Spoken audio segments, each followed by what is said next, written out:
안녕하세요. 이명기 목사입니다. 오늘은 신명기 28장 묵상입니다.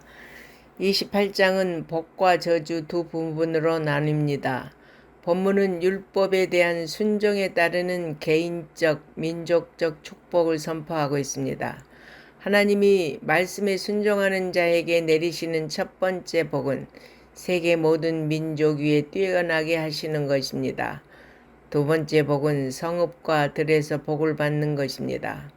어디를 가든지 어디서 살든지 어떤 직업에 종사하든지 하나님이 함께 하신다는 것입니다. 세 번째 복은 자녀가 잘 되고 사업이 잘 되는 복입니다. 가문이 번성하게 됩니다. 하나님을 경외하고 그분의 말씀에 순종하면 삶의 기본적인 생활에 걱정 없을 뿐 아니라 넘치는 풍요를 경험하게 될 것입니다.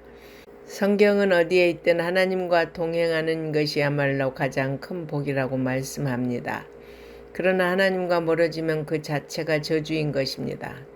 다음은 이스라엘이 말씀에 순종할 때 받게 되는 민족 전체가 받을 축복을 열거합니다. 하나님의 말씀에 순종하는 민족은 전쟁에서 완전히 승리를 거두게 될 것입니다. 하나님이 이스라엘 백성을 위해 대신 싸워주실 것이기 때문입니다. 또한 땅의 모든 백성이 그들을 두려워하며 섬길 것입니다. 다른 민족에게 꾸어줄지라도 꾸지 않은 민족이 될 것입니다. 경제적으로 우위를 차지할 뿐 아니라 정치적으로도 우위에 있을 것입니다.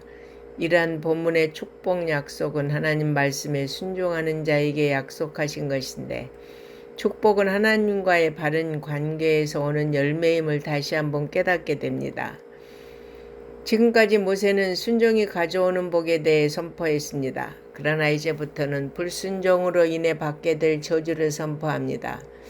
이스라엘이 불순종할 때는 성읍과 들에서 저주를 받고 소산물과 축산물이 저주를 받으며 들어와도 나가도 저주를 받습니다. 하나님이 함께 하시지 않으면 무엇을 하든 형통하지 않습니다. 불순종이 가져오는 두 번째 저주는 바로 질병입니다. 물론 모든 질병이 하나님의 저주로 생각해서는 안 되지만 하나님은 질병을 심판의 도구로 사용하신다는 것을 기억해야 합니다. 또 다른 저주는 가뭄과 홍수와 폭설과 혹한 등의 자연재해입니다. 하나님은 자연을 통해서 그분의 뜻을 나타내기도 하시고 심판하기도 하십니다. 사람의 힘으로 해결할 수 없는 자연재해 앞에서 우리는 겸손히 무릎을 꿇어야 합니다. 그리고 이스라엘이 순종할 때 전쟁에서 승리했습니다.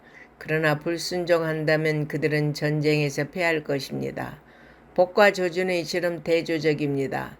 역사를 보면 이스라엘은 불순종으로 강대국들에게 순환을 겪고 포로로 끌려다녔습니다.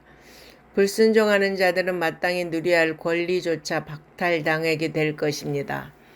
약혼한 여인을 빼앗기고 자기가 건축한 집에 살지 못하고 포도원을 심어도 열매를 먹지 못할 것입니다.